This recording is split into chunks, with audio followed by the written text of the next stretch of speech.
it's Patsy. So it's the end of November. This month's gone so fast. So I've come up to do my roundup for the month. And I'll start at the beginning with TV and films and that kind of stuff, which nowadays I just don't do. I just don't watch it. I can't watch a screen for too long. It irritates my eyes too much. So I don't really watch anything now. When I've been able to watch something for a short while, I put on a film, and it's been a Christmas film to get me in the Christmas spirit. So that's all I've watched this month, and that's more than I normally watch, because normally I don't watch anything. I've never been a person who watched much TV anyway, even if it was on in the background. But I did love to watch Call the Midwife and Victoria and Downton Abbey, that kind of series. But they're not on at the minute anyway. So the TV is mainly off. It's mainly YouTube on my iPad or whatever that I have on. And I've been watching some great channels. So yeah, there hasn't been much TV watching or movies or anything like that. It's just mainly been watching things on YouTube or listening to music. So yeah, book-wise, I did show the books that I got at the beginning of the month. I've bought 3 of the Bibles. The Angel Bible, the Tarot Bible and the Astrology Bible. Now my eyes have had a bit of a flare up this month because I've had a cold which went to my sinuses, which in turn, makes my eyes hurt. So I haven't really delved into these. I've had sort of little snippets out of each one, but I can't read a great deal. But these books are ideal, I think, to have on your shelf, because they have so much little bits of information in there that is really easy to get to, and to just to have a look at, you know, reading snippets. So you don't need to read a whole book to get any information. Do you know what I mean? So I do think these are ideal. So I picked these up. I'd already got the crystal one, but I did pick these 3 up. They was all £5 each, so you know, it's a bargain, so why not? The other book I got second hand. Somebody, when I showed these angel ones, somebody did mention to me a book by Gustav Davidson, this one, and it's a Dictionary of Angels. And that's all it is. It's just like all the names of different angels and tells you all about them. This was second hand. It cost me, I think, about £5. It was about the same sort of price. It says a Dictionary of Angels, a wacky and wonderful compendium of angelic lore, beautifully illustrated and is a triumph of scholarship. Delightful reading with a unique reference work. So that's what I got. This was published in 1994, so it is an old book, but like I said, I went to the second-hand online book shop and picked it up for about £5.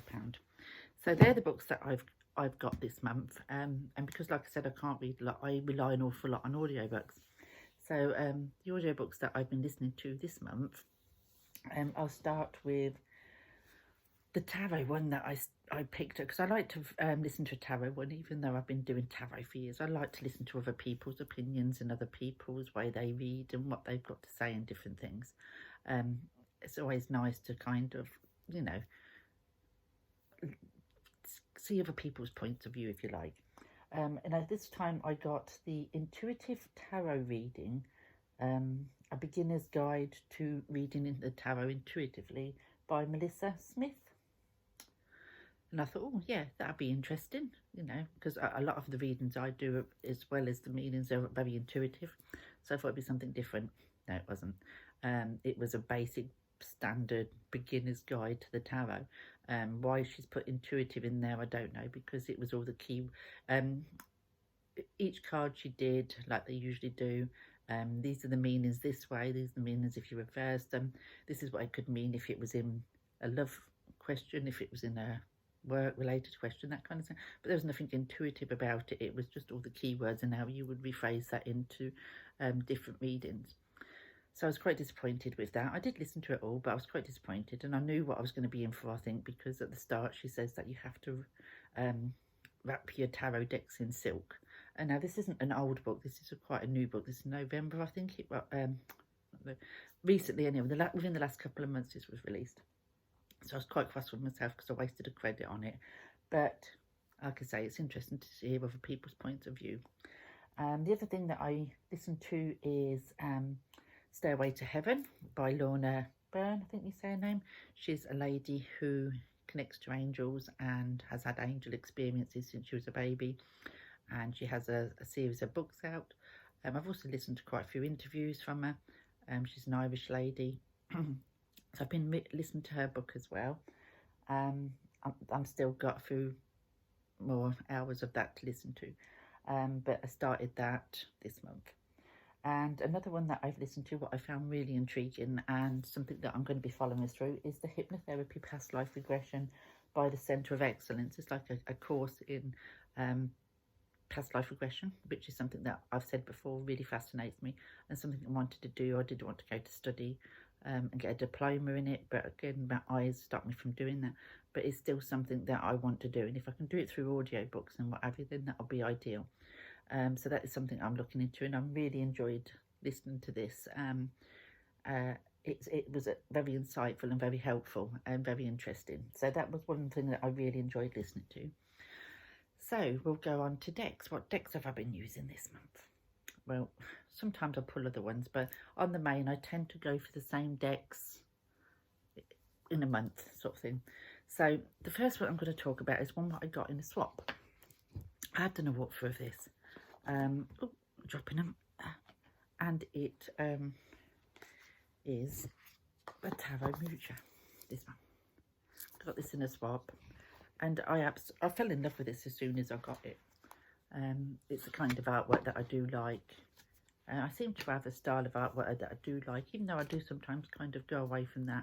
I do tend to go back to these kind of artwork where I will, I really enjoy working with it, and I do pull them a lot to do readings for myself and others and what have you. So I've really enjoyed working with this since I've got it.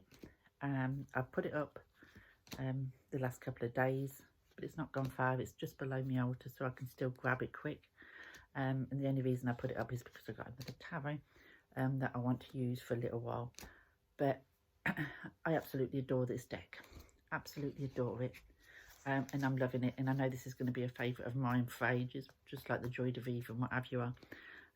So yeah, so that is the Tarot Mucha. I love it. And I've been working with that, and it's gorgeous. But I put it away for the simple reason I got my Lightseers tarot cup. There we go, my Lightseers. And I wanted to use this. And I know there's a lot of controversy about this Hay House version of this deck. And I feel so sorry for those people who have had these decks where they're less than perfect, different sizes, different finishes on the cards. Some really, really bad decks out there that have been sent out from Hay House. I'm really surprised because the last few Hay House decks that I've got have been really great. And I've been lucky that this deck that from them is fine. Mine are all the same size cards, all the same finish. And mine is this matte finish rather than, I know some have got like a semi-glossy one. So I'm happy with mine, but I feel so sorry for those people who waited so long for their deck and so disappointed because of the finish that they've got. But this deck is gorgeous and I'm enjoying working with it. It reads like a dream. I had somebody round yesterday who had booked a reading in with me, and I used this deck and it read fantastic. It was so good as a reading deck, and it looks so beautiful, all laid out in, you know.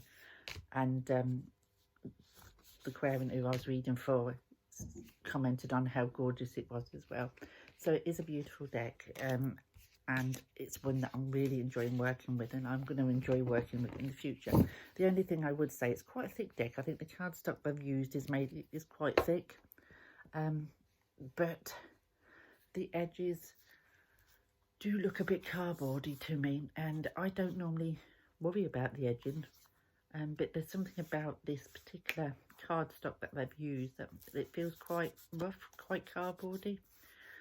So I may have to edge this, even though I don't usually edge decks. When I'm having a good day with my eyes and I can concentrate, I might need to edge this deck because it is gorgeous, but them edges do tend to annoy me because they're a bit cardboardy. But it's a gorgeous deck and I love it, and I'm really enjoying working with it. So that's the two main tarot decks that I'm using. Well, I say that because I've also been using this one, which is classed as a tarot. It is a tarot, the good tarot, but I tend to use this more, I think, as an oracle than a tarot, though I do sometimes bring the interpretations of the tarot into it if I feel it's needed. Now, again, I know there's a lot of controversy around this deck because it is called the Good Tarot for one, and then it doesn't really, you know, it's quite a uplifting tarot rather than a straight to the point tarot. But I absolutely gorgeous. I think these images are gorgeous. I absolutely adore these images, and like I said, I do use them very often as taking things from the image, but very often, you know, it will also incorporate the actual meaning. But I use these on, been using these this month on my Facebook group. I'm chucking them away to give messages to people, and I find that people are really drawn to these and they really like these. And I must admit, I'm really enjoying the energy of this deck, and I'm really having, I didn't think I'd like it, and it's been sitting on my shelf for so long because I got it in the summer, but it just sat there. But I got it out, and I'm not putting it away. It's just sitting there now. It's in the box because, like I said, I have kept the other one out now, and I've only got room for 3 decks on my altar. So it has been put back in its box, but it's underneath my altar, so again, I can just grab it. But yeah, I'm really enjoying this as a tarot oracle kind of card, and I like it. I like it, and I'm enjoying working with it. So I think that will be one that I should be continuing to work with. So the oracle that I've worked a lot with again this month, again on my Facebook group, but I've also posted some to Instagram account, is this one. I've had this one a long time, and very often I forget it's there, but I love this deck, and when I remember catches my eye amongst all my others, I'll grab it and work with it because it is gorgeous. It's a Tony Carmine Salerno deck, so it is glossy because it's a blue angel. But that's the backs. It's angels, gods and goddesses, and I just adore this deck. I've had it a few years, like I said, and I love Tony Carmine Salerno's artwork, and there's just something about these messages these cards deliver. You get them a short message at the bottom, like this one is Angel of Communication. Communicate clearly, don't be afraid to tell it like it is. So you get this short message at the bottom to kind of work with. And the Goddess of Nature, you reap what you sow. Your dream is coming to fruition. But there's the image. Like I said, I absolutely love working with this deck, and when I remember I've got it, because it tends to get dug at the back because all the new ones go in front, I love to work with it, and I've been working with it this month, and people seem to like the messages that this give, and I love the messages. Goddess of the Sacred Path, let go of logic and trust your intuition. So these are the kind of messages that you get with this deck. Angel of Emergence, it's time for the real you to emerge. So it's a typical oracle deck with the typical kind of messages that you get from it, which I like to do for a daily card for those on the groups, but also for myself. And sometimes I'll use it for the, you know, at the end of a tarot reading as well, because they do help. Goddess of Sacred Power, you are being encouraged to take a leading role in your current situation. So there. So that is the oracle deck that I've been using, and it's the Angels, Gods and Goddesses, the Guidance and the Answers to Your Questions by Tony Carmine Salerno, which is a Blue Angel deck.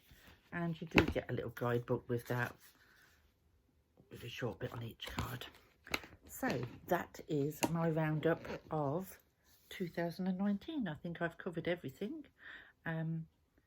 Yeah, I think that's everything. So I will leave you all to have a wonderful day, and I look forward to seeing everybody else's roundups. I do love to watch the roundups to see what people have been using, and I will see you all soon. Thanks for watching. Bye.